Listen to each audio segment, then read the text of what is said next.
আসসালামু আলাইকুম প্রিয় দর্শক, অন্য মঞ্চের আলোচনায় আপনাদের সকলকে আমন্ত্রণ জানাচ্ছি। আজ আমাদের সঙ্গে আমন্ত্রিত অতিথি হিসেবে আছেন শহীদ প্রেসিডেন্ট জিয়াউর রহমান। মানুষের ভালোবাসা পাচ্ছেন কারণ তিনি শাহাদাত বরণ করেছেন। কাল মানুষ বলে বেড়াবে যে শহীদ প্রেসিডেন্ট শাহাদাত বরণ করেননি, তিনি আত্মহত্যা করেছেন। বেগম জিয়াউর রহমান জিয়ার যখন বাসা ছেড়ে দিতে হয়, তিনি যখন কাঁদেন, তখন বাংলাদেশের মানুষ কাঁদে। গত পর্বে আমরা জামাতের গুড মুভ নিয়ে আপনাদের সঙ্গে কথা বলেছিলাম। আজকে দেখাবো বিএনপির রাজনীতিতেও একটা গুড মুভ দেখা গেছে। জামাত বিএনপির রাজনীতি যদি সুন্দর হয়ে ওঠে, কিংবা তারা যদি তাদের মুভমেন্টটাকে শুভ দিকে নিতে চায়, তাহলে বাংলাদেশের টোটাল রাজনীতিটার পরিবর্তন হয়ে যাবে। কিন্তু আদৌ কি তারা সফল হবে? আমরা দেখলাম যে সংসদে দাঁড়িয়ে অত্যন্ত চমৎকার হৃদয়গ্রাহী ভাষায় কথা বলেন প্রধান বিরোধী দলীয় নেতা ডাক্তার শফিকুর রহমান। আমরা দেখলাম সংসদের ভেতরে দুজন স্পিকারই অত্যন্ত সম্মানের সঙ্গে কথা বলেন প্রধান বিরোধী দলীয় নেতার সঙ্গে। আমরা দেখলাম খোদ প্রধানমন্ত্রী তারেক রহমান অত্যন্ত সম্মান দিয়ে কথা বলেন প্রধান বিরোধী দলীয় নেতা ডাক্তার শফিকুর রহমানকে। তিনি কথা বলার সময় তিনি প্রধানমন্ত্রী আর ডাক্তার শফিকুর রহমান প্রধান বিরোধী দলীয় নেতা, এইটা মাথায় রাখেন, নাকি তিনি জামাতের আমির, যে জামাতের সঙ্গে ২০ বছর একসঙ্গে ঐক্যবদ্ধ আন্দোলন করেছে তার মা বেগম খালেদা জিয়া, অর্থাৎ মায়ের কলিগ হিসেবে দেখেন। আমার ধারণা তারেক রহমান যে ধরনের শ্রদ্ধা প্রদর্শন করেন সেটি মায়ের কলিগ সেই দৃষ্টিভঙ্গির কারণে করেন। অপরদিকে যখন ডাক্তার শফিকুর রহমান সংসদে কথা বলেন, তখন তার মাথায় যে প্রতিপক্ষ বা সরকারি একটি দল, ট্রেজারি বেঞ্চ, যে কোনোভাবে তাদেরকে সমালোচনা করতে হবে, এই মানসিকতা থেকে কথা না বলে বিগত ৫০ বছরের সমস্ত রীতিনীতি ভেঙে তিনি সরকারি দলকে, সরকারি দলের যেই যে জায়গায় সমালোচনা করার ঠিক সেই জায়গাগুলো তুলে ধরেন, এবং যেই যেই জায়গায় সমর্থন করা দরকার, যে যে জায়গায় তাদেরকে সাপোর্ট দেওয়া দরকার, সহযোগিতা করা দরকার, অবিরামভাবে এবং নিঃশর্তভাবে স্বেচ্ছায় সেই সহযোগিতা করেন। আমরা প্রথম থেকে দেখেছি অনেক সংসদ সদস্য নিজেদের মধ্যে সেই চিরাচরিত প্রথা ফিরিয়ে আনার চেষ্টা করেছেন, অর্থাৎ বিরোধী দলকে ব্যাশিং করা, বিরোধী দলের পক্ষ থেকে সরকারি দলকে অপবাদ দেওয়া বা অভিযোগ আরোপ করা, এইরকম একটা খেলা প্রায় শুরু হয়ে যাচ্ছিল। বিশেষ করে যে ব্যক্তিটা নিজেই বলেন যে তাকে সবাই ফজু পাগলা বলে, এবং তিনি প্রত্যেকবার তার বারবার দাবি করতে হয় যে সে একজন মুক্তিযোদ্ধা। সংসদে আরও বহু মুক্তিযোদ্ধা আছে, অন্য কারো এইভাবে মুক্তিযোদ্ধা দাবি করতে না হলেও ফজু পাগলা, নিজেকে ফজু পাগলাও দাবি করেন এবং বলেন তিনি একজন মুক্তিযোদ্ধা। বারবার তাকে এই মুক্তিযোদ্ধার দাবি করে কথা বলতে হয়, এবং তার একমাত্র কাজ হচ্ছে জামাত বিএনপির মধ্যে ক্লাশ তৈরি করা, জামাতের লোকদেরকে হিউমিলেট করে কথা বলা, তাদেরকে সংসদীয় আসনে বা সংসদ অধিবেশনে একেবারে ঠিক যেভাবে শেখ হাসিনা জামাতের প্রতি তার বিদ্বেষ পোষণ করতেন, ঠিক সেরকম বিদ্বেষ পোষণ করেন ফজলুর রহমান। তো সেই পরিবেশটাকে আস্তে আস্তে সম্মানিত স্পিকার, ডেপুটি স্পিকারদের হস্তক্ষেপে প্রধান বিরোধী দল এবং প্রধানমন্ত্রীর মধ্যে এক ধরনের সহনশীল মনোভাবের কারণে আমরা দেখলাম সংসদের সেই পরিবেশ কিন্তু আর তৈরি হয়নি, একে অপরের সহযোগিতামূলক পরিবেশ তৈরি হয়েছে। বিশেষ করে সর্বশেষ আমরা যখন দেখলাম ডাক্তার শফিকুর রহমান তার এলাকার উন্নয়নের জন্য, এলাকাবাসীর সমস্যা সমাধানের জন্য অত্যন্ত বিনীত ভাষায়, আবেগী ভাষায় এবং অধিকারের ভাষায় বাংলাদেশের প্রধানমন্ত্রীকে বাংলাদেশের প্রধানমন্ত্রী হিসেবে অ্যাড্রেস করে বললেন, আমার এলাকার দায়িত্ব আজকে থেকে আপনার। মানুষ আমার কাছে এটা চেয়েছে, তাদের এই সমস্যা আছে, কিভাবে সমস্যা সমাধান করবেন, আপনার পর্যন্ত পৌঁছে দেওয়াটা আমার দায়িত্ব ছিল, আমি পৌঁছে দিয়েছি, এবার কিভাবে সমাধান করবেন এটা আপনার ব্যাপার। এবং মাননীয় প্রধানমন্ত্রীও তার কথা শুনে তার পরের দিনই প্রত্যেকটা সেক্টরের লোককে, প্রতিমন্ত্রীকে তার সঙ্গে পাঠালেন, এলাকার সমস্যার সমাধানে তারা উদ্যোগ নিলেন। এবং আমরা দেখলাম প্রধানমন্ত্রীর কথায় ডাক্তার শফিকুর রহমান আর আসনে তার যে প্রতিদ্বন্দ্বী প্রার্থী ছিল সেও তাকে বড় ভাই বলে অ্যাড্রেস করছে, এবং দুজনে কাঁধে কাঁধ রেখে, এবং যে শাহ আলমকে নিয়ে এত বিতর্ক হলো, সে শাহ আলমে কাঁধে কাঁধ মিলিয়ে অত্যন্ত শ্রদ্ধার সাথে একে অপরের সঙ্গে শ্রদ্ধাপূর্ণ সম্পর্ক বজায় রেখে এলাকার উন্নয়নে কাজ করছেন। মূলত একটি গণতান্ত্রিক দেশের সৌন্দর্য এটাই যে তারা ঝগড়া করবে, বিবাদ করবে, তারা একে অপরের কাছ থেকে ডিমান্ড করবে, আদায় করার চেষ্টা করবে, কিন্তু প্রত্যেকটা জিনিস হবে জনগণের কল্যাণের জন্য। যে তার এলাকার জন্য যত বেশি বা মানুষের জন্য যত বেশি উপকার বা কল্যাণকর জিনিস চেয়ে আনতে পারবে, আদায় করতে পারবে, সেই চেষ্টাটা করবে। এবং তারা সে কাজটি করলেন এবং প্রত্যেকেই প্রত্যেকের জায়গার দায়িত্বটা পালনে সচেষ্ট হলেন। এমনকি রাষ্ট্রের কোষাগার বা রাষ্ট্রের অর্থায়নে যেটা সম্ভব হয়নি, সেটি ডাক্তার শফিকুর রহমান এবং তার যে বিরোধী প্রার্থী ছিল, সরকারি দলের যে প্রার্থী সেখানে নির্বাচিত হননি, তিনিও পর্যন্ত তার ব্যক্তিগত পক্ষ থেকে সেখানে অনুদান দেওয়ার ঘোষণা দিয়ে এসেছেন। এই যখন বাংলাদেশের রাজনীতির পরিস্থিতি, তখন আমরা আবার একটা গ্রুপকে দেখলাম এই রাজনীতিকে উত্তপ্ত করার সর্বাত্মক চেষ্টা চালাচ্ছে। তার নজির আমরা দেখলাম গুলিস্তানে। জামাতের কয়েকজনকে যুবদলের কর্মীরা খুনের নেশায় মত্ত হয়ে এমনভাবে পিটিয়েছে যে 4 জনের অবস্থা মুমূর্ষ। কিন্তু আমরা আবার সরকারের একটা গুড মুভ দেখলাম যে যারা হামলা করেছে তাদেরকে গ্রেপ্তারও করেছে কাউকে কাউকে, এবং যাতে তাদের চিকিৎসা হয় সুন্দরভাবে সেই ব্যাপারেও তদারকি করেছে। কিন্তু শত্রুকে থেমে আছে? শত্রুরা তাদের পরবর্তী পদক্ষেপে এগিয়ে গেল। সেটা কি? এবার শুরু করলো, যেহেতু জামাতকে দিয়ে জামাত বিএনপির মধ্যে তাদের প্রত্যাশিত ক্লাশ, ঝগড়া, বিবাদ তারা লাগাতে পারেনি, যখন সেটা থেমে গেল তখন তারা আবার নতুন চাল শুরু করলো। এবার শুরু করলো এনসিপিকে দিয়ে। এনসিপি সাভারে একটা সমাবেশ করছে, তারা বিভিন্ন জায়গায় তাদের পদযাত্রা করবে এই জুলাইতে। জুলাই সনদ যেন বাস্তবায়ন হয় তার দাবিতে তারা এই জনমতগুলো তৈরি করছেন, বিভিন্ন মানুষের কাছে যাচ্ছেন। অত্যন্ত সুচিন্তিত এবং গণতান্ত্রিক একটি পথ। হরতাল নয়, ভাঙচুর নয়, কোনো ধরনের ক্লাশ নয়, স্রেফ জনসভা, পথসভা এনসিপি করছে। সাভারে যখন তারা গেল, সেই সাভারে তাদের উপরে হঠাৎ করে বোমা হামলা করা হলো, ককটেল হামলা করা হলো, এবং সেখানে বেশ কয়েকজন আহতও হলো।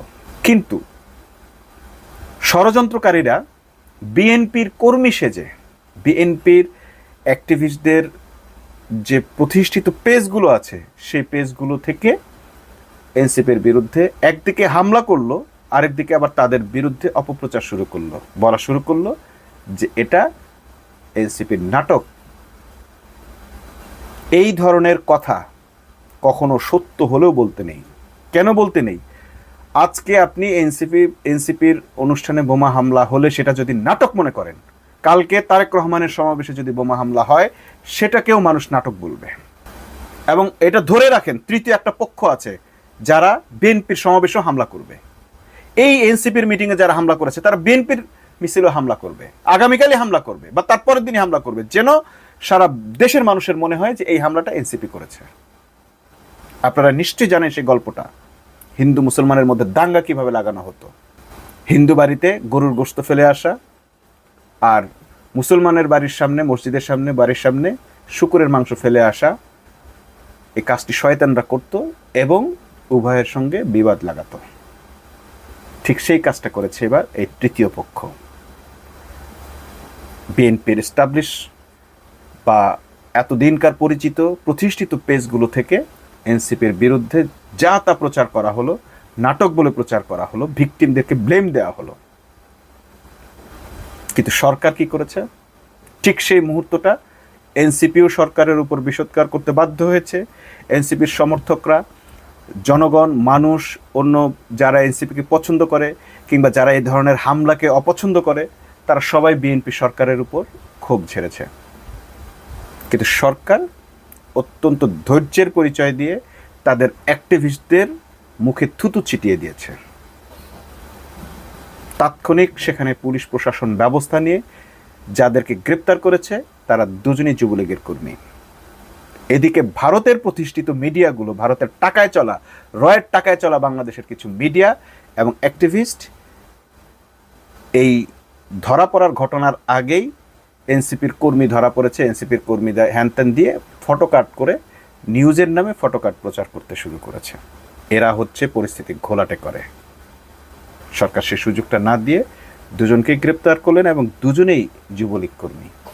এত দ্রুত তাদেরকে গ্রেপ্তারের মধ্য দিয়ে অন্য কারো উপর দায় না চাপিয়ে ঠিক যে কাজটা বিএনপির অ্যাক্টিভিস্টরা করেছিল, আমাদেরও ধারণা হচ্ছিল যে সরকারও ঠিক সেম কাজটা করবে, কারণ অতীত রেকর্ড এরকম আছে, ভিকটিমকে ব্লেম দেওয়ার রেকর্ড আছে। কিন্তু সেটা সরকার না করে তার জনগণ, তার অ্যাক্টিভিস্টদের মুখে থুতু ছিটিয়ে দিয়ে এমন দুজনকে গ্রেপ্তার করা হলো যাদের জড়িত হওয়ার আশঙ্কা আছে এবং যারা জড়িত বলেই সন্দেহভাজন হিসেবে ধরা পড়েছে। প্রমাণ তো আদালতে হবে, কিন্তু তারা যুবলীগের সঙ্গে জড়িত। যদি রাষ্ট্রে অনেক ধরনের ঘটনা ঘটবে, তৃতীয় পক্ষ অনেক ধরনের সুযোগ গ্রহণ করবে, এই জাতীয় ঘটনাগুলোকে রাষ্ট্রের উচিত এইভাবেই তড়িৎ অ্যাড্রেসিং করা। যদি পূর্বের রাজনীতির মতো ব্লেম গেম দেওয়া হয়, মানুষ মারবেন আপনারা, আবার বলবেন তারা নাটক করেছে, তারা নিজেরাই তাদের উপরে হামলা করেছে, এই রকম যদি হয় প্রত্যেকটা ঘটনায় আপনি ফেঁসে যাবেন। আপনি আজকে শহীদ প্রেসিডেন্ট জিয়াউর রহমান মানুষের ভালোবাসা পাচ্ছেন কারণ তিনি শাহাদাত বরণ করেছেন। কাল মানুষ বলে বেড়াবে যে শহীদ প্রেসিডেন্ট শাহাদাত বরণ করেননি, তিনি আত্মহত্যা করেছেন। কারণ আপনি যেহেতু অন্যের উপর হামলার ঘটনাকে বলছেন আত্মহত্যা, নিজেরা হামলা চালিয়েছে, তাহলে তারাও তাই বলবে। বেগম জিয়াকে বাংলাদেশের মানুষ ভালোবাসে, দলমত নির্বিশেষে ভালোবাসে। বেগম জিয়ার যখন বাসা ছেড়ে দিতে হয়, তিনি যখন কাঁদেন, তখন বাংলাদেশের মানুষ কাঁদে। পশু ছাড়া আমার ধারণা বাংলাদেশের সব মানুষ সেদিন কেঁদেছে, যেদিন বেগম জিয়া তার বাড়ি ছেড়ে এক কাপড়ে বেরিয়ে গিয়েছিলেন। সেই কথাটা মনে পড়লে এখন আমাদের বুকের ভেতর কান্নার সুর বেজে ওঠে। একজন নারী তার স্বামীর স্মৃতি বিজড়িত বাড়ি থেকে এক কাপড়ে বেরিয়ে আসতে বাধ্য হয়েছিল।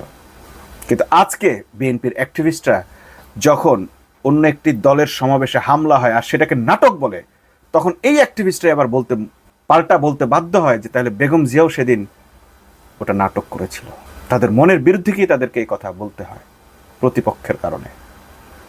বিএনপির অ্যাক্টিভিস্টরা এইভাবে, বিএনপির অ্যাক্টিভিস্ট কিনা এরা আমি জানি না, বিএনপির অ্যাক্টিভিস্ট সেজে এই হাইব্রিডরা বিএনপিরকে এইভাবে আওয়ামী লীগের পর্যায়ে নিয়ে যাচ্ছে। হুবহু আওয়ামী লীগ যা করেছে, এই বিএনপির অ্যাক্টিভিস্টরা, বিএনপির এই পেজগুলো ঠিক সেই কাজটা করছে। আপনারা খেয়াল করেন,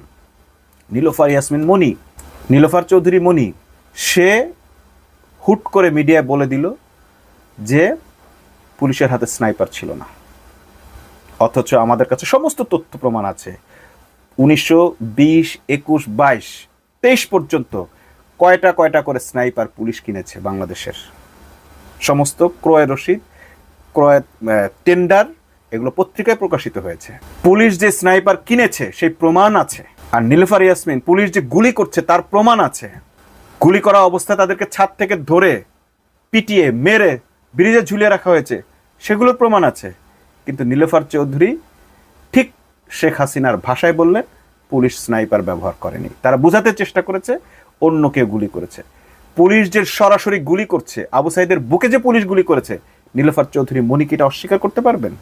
সেনাবাহিনীর সদস্যদেরকে দিয়ে যে গুলি করানো হয়েছে অস্বীকার করতে পারবেন? যাত্রাবাড়িতে পুলিশ যে সরাসরি ছাত্র জনতার উপর গুলি করছে, এই ফুটেজ আছে না? এরকম 232টার উপরে প্রমাণ এবং সরাসরি গুলির রেকর্ড জাতিসংঘের কাছে আছে। নীলুফার চৌধুরী বলে পুলিশকে কেউ নাকি গুলি করতে দেখে নাই। হঠাৎ করে তিনি আওয়ামী লীগ সাজার জন্য, হঠাৎ করে তিনি জুলাইকে অস্বীকার করার জন্য এই ধরনের বয়ান তৈরি করেছেন। এক নীলুফার চৌধুরীর বয়ান শুনে মনে হতে পারে যে এটা বিএনপির বয়ান, সরকারের বয়ান, কিন্তু আমরা দেখলাম অল্প সময়ের মধ্যেই ছাত্র দলের কেন্দ্রীয় সভাপতি রাকিব এটার প্রতিবাদ করে বসলো। এইটাই হচ্ছে রাজনীতির গুড মুভ। নিজের দলের লোক একটা মিথ্যা কথা বললেও শিয়াল যখন হুক্কা হুয়া বলে, বাকিরা কেয়া হুয়া বলে। এটা আওয়ামী লীগের শাসন অবস্থা ছিল। শেখ হাসিনা যাই বলতো তাকেই বলা হয়তো হুক্কা মানে কেয়া হুয়া, মানে সেটাই সত্য। এর চেয়ে বড় সত্য, আর সত্য হইলেও সেটা মিথ্যা হয়ে যেত। শেখ হাসিনা বলছে মানে ওকে ফাইন, এটাই ঠিক। এইভাবে করে দলীয় নেতা কর্মীরা তাকে মনস্টার বানিয়েছিল, একটা দানব বানিয়েছিল। সে হাজারটা মিথ্যা কথা বলে এস্টাবলিশ করতে পেরেছিল তার জনগণের কাছে। তারা বলতো হ্যাঁ এটাই ঠিক। এমনকি এই সুযোগে তারা রাতকে দিন, দিনকে রাত বানিয়ে ফেলেছিল। কিন্তু আমরা দেখলাম বিএনপির কিছু এমপি, কিছু নেতা এখন সে চেষ্টা করলেও তাদের দলের ভেতর থেকেই এর জন্য প্রতিবাদ হয়। এটা রাজনীতির একটা গুড মুভ, এটাকে টিকিয়ে রাখতে হবে। এই তৃতীয় পক্ষকে কখনোই সুযোগ দেওয়া যাবে না। যারা অ্যাক্টিভিস্ট সেজে বিভিন্ন দল থেকে এসে পতিত মানে আওয়ামী সরকারের লোকগুলো এনসিপিতে যুক্ত হয়েছে, বিএনপিতে যুক্ত হয়েছে, এদের মধ্যে একটা দল আবার আমরা জামাতি বলি না, গামাতি সেজে বসে আছে, অ্যাক্টিভিস্ট সেজে আছে, অমুকের ফ্যান গ্রুপ, তমুকের ফ্যান গ্রুপ সেজে এরাই এই ধরনের শয়তানিগুলো করছে। রাজনৈতিক দলগুলোর মধ্যে এক ধরনের সংঘর্ষ তৈরি করার চেষ্টা করছে। একদিকে রাজনীতির শীর্ষ নেতারা নিজেদের মধ্যে একটা কোরিলেশন তৈরি করার চেষ্টা করছেন, দেশের উন্নয়নের জন্য তারা ঝগড়াও করছেন, প্রতিবাদ করছেন, আবার নিজেদের মধ্যে সম্পর্কটা রক্ষা করে চলছেন। আর অন্যদিকে এই অ্যাক্টিভিস্ট সাজার লোকগুলো রাজনীতিকে উত্তপ্ত করার চেষ্টা করছে, যাতে পানি ঘোলা হলে অন্যরা মাছ শিকার করার সুযোগ পায়।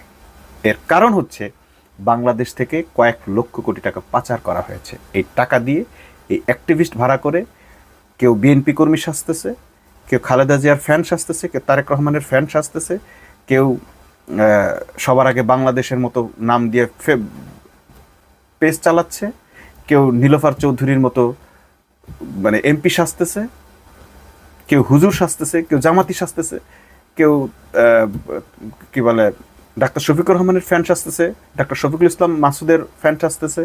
এরকম সেজে সেজে তারা এই কাজগুলো করতেছে। আর এদেরকে স্টাবলিশ করার দায়িত্ব, মহান দায়িত্ব নিয়ে নিয়েছেন কাজী জেসিন নামের একজন সাংবাদিক। যে কোনো পেজ থেকে এই যে পেজগুলো যারা সাজায়, যারা বানায়, তারা আসলে কে বা কারা এটা কেউই জানে না। আজকে আপনি চাইলেই অমুক ফ্যান গ্রুপ বানিয়ে ফেলতে পারেন, আপনি ফ্যান না হইলেও পারেন, আপনি তার চিরশত্রু হয়ে একটা ফ্যান গ্রুপ বানাইতে পারেন। বানায়া এরপরে দেখবেন যে যেহেতু ফ্যান গ্রুপ বানিয়েছেন, তার কিছু ফ্যান তো এখানে আসবেই। এবার তারা তাদের মতো বলবে, আপনি তাদেরকে মিসগাইড করবেন। কিভাবে মিসগাইড করবেন? আপনি তাদের হয়ে এমন কথা বলবেন যেটি আসলে জামাতের কথা নয়, যেটি আসলে বিএনপির কথা নয়, যেটি আসলে তারেক রহমানের কথা নয়, যেটি এনসিপির কথা নয়। একদিকে আমরা দেখছি বিএনপির পেজগুলো থেকে, বিএনপির ফ্যান পেজগুলো থেকে বা বিএনপি হিসেবে প্রতিষ্ঠিত পেজগুলো থেকে এনসিপিকে ব্লেম দেওয়া হচ্ছে। আবার দেখছি এনসিপির পক্ষ থেকে জামাতকে ব্লেম দেওয়া হচ্ছে। অর্থাৎ কারো সঙ্গে কারো ভেতরকার সম্পর্ক যেন অটুট না থাকতে পারে। আবার একটা গ্রুপ কমই সেজেছে, তারা আবার মানে জামাতকে এমনভাবে হিট করে যাতে জামাতের কর্মীরা আবার তাদের হিট করে। এই যে বাংলাদেশের পরিস্থিতি ঘোলাটে করার চেষ্টা, এই তৃতীয় পক্ষটা ওই এস আলমের গ্রুপের, এস আলমের টাকায় পরিচালিত রয়্যাল এজেন্টদের একটি গ্রুপ। হয়তো একজন দুজন করে তাদের আছে, বাকি সবাই হয়তো নিরীহ মানে বোকাশোকা সহজ সরল মানুষেরা এই পেজগুলোতে ঢুকে তারপরে ফাঁদে পা দিচ্ছে। হ্যাঁ আমার নেতাকে এটা বললো, আমি একটা বলি, আমরা সবাই তাই করছি। হ্যাঁ আমার নেতাকে বললো, আমি একটা জবাব দিয়ে বসি। কিন্তু আসলে আমার নেতাকে অমুক কি বলেছে কি বলে নাই সেটা আমরা বিচার বিশ্লেষণ করি না। এখন এই কাজে নেতৃত্ব দিচ্ছে কে? সাবেক তথ্য উপদেষ্টা। হঠাৎ করে সে যখনই দেখে রাজনীতিতে সুন্দর একটা সহনশীল পরিবেশ বিরাজ করছে, তখনই হুট করে সে একজনকে এমনভাবে খোঁচা দেয় যেন তার হয়ে, তার বিপরীতে অন্যরাও খোঁচা দিতে, আঘাত করতে উৎসাহিত হয়। উজিরে খামোখা মাহফুজ আলম। আমাদের ধারণা যে পুরো বিনিয়োগটা মানে একটা বিনিয়োগের বড় অংশ এখন তার পেছনে করা হচ্ছে, যেন রাজনৈতিক দলগুলোর মধ্যে, বিশেষ করে বিরোধী দলে যারা রয়েছে তাদের ভেতরকার সম্পর্ক নষ্ট হয়। বিরোধী দলের সঙ্গে সরকারি দলের ভেতরের যে সম্পর্কটা তৈরি হওয়ার সম্ভাবনা তৈরি হয়েছে সেটা যেন নষ্ট হয়। কেন এটা করে জানেন? আপনাদেরকে একটা ঘটনা শুধু আপনাদের মনে করিয়ে দিই। এবার তারেক রহমান মালয়েশিয়া এবং চীন সফর করে এসেছেন। আপনারা নিশ্চয়ই জানেন বিদেশ সফর করে সাধারণত বিনিয়োগ আনার জন্য, বাংলাদেশের অর্থনীতিকে চাঙ্গা করার জন্য। এবং বিদেশিরা চায় এমন দেশে এমন সময় বিনিয়োগ করবে যখন সে দেশে একটা স্থিতিশীল পরিবেশ বিরাজ করবে। বিনিয়োগ করতে হলে রাজনৈতিক স্থিতিশীলতার প্রয়োজন হয়, এবং সে রাজনৈতিক স্থিতিশীলতার প্রয়োজন হলে তখন তারা যেটা করে সেটা হচ্ছে বিরোধী দলকেও তাদের সঙ্গে বসতে হয়, কথা বলতে হয় এবং দেখাইতে হয় যে আমরা একত্রে আছি, দেশের উন্নয়নে আমরা একত্রে আছি, আপনারা বিনিয়োগ করেন। আর যদি সেই সময় বিরোধী দল কারো উস্কানিতে দেখায় যে না আমরা একত্রে নাই, তখন বিদেশি বিনিয়োগগুলো আর আসে না। আমরা দেখলাম এবার তারেক রহমান বিদেশে থাকতেই জামাত তাদেরকে অভিনন্দন জানাচ্ছে, এই সফরকে অভিনন্দন জানাচ্ছে। এবং যে দেশে মালয়েশিয়া সফর করেছে, যে আনোয়ার ইব্রাহিমের দেশে গেছে, সেই আনোয়ার ইব্রাহিমের সঙ্গে জামাত শিবিরের সম্পর্ক সবচেয়ে ভালো।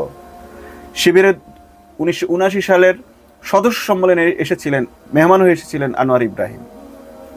অর্থাৎ বাংলাদেশে বিদেশি বিনিয়োগের একটা পরিবেশ যখন তৈরি হয়েছে, রাজনৈতিক স্থিতিশীলতা যখন দৃশ্যমান হয়ে উঠছে, তখনই রয়ের এজেন্টদের, ভারতের সেবাদাসদের, ভারতের মদতপুষ্ট মিডিয়াগুলোর চুলকানি শুরু হয়ে গেছে।